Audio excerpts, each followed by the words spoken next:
सहकारात गुन्हेगारी प्रवृत्तीचा शिरकाव रोखा. आमदार जयंत पाटील. जिल्हा बँकेच्या निवडणुकीच्या पार्श्वभूमीवर संस्थांच्या ठरावासाठी काही गावांमध्ये संचालकांना उचलून नेणे, पळवापळवी करणे व दमदाटी करून ठराव लिहून घेणे दुर्दैवी आहे.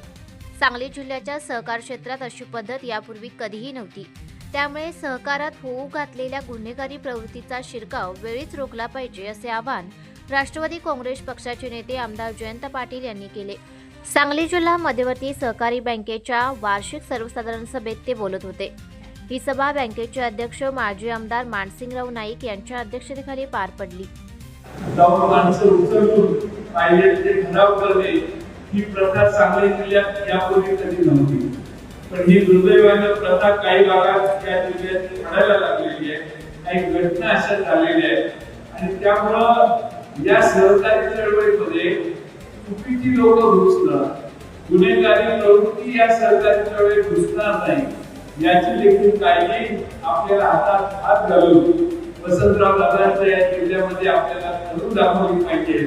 या जिल्ह्याच्या सहकारी चळवळी आपण पूर्ण ताकदीनं चांगल्या प्रवृत्तींना प्रोत्साहन देण्यासाठी या सहकारी संस्था एकत्रितपणे चालवतोय आणि म्हणून माझी आपल्या सगळ्यांना विनंती आहे की अशा वेगळ्या प्रवृत्त्या या सहकारी संस्थांमध्ये शिरणार नाही याची देखील काळजी तुम्ही सगळे घ्याल असा विश्वास मी या निमित्ताने व्यक्त करतो.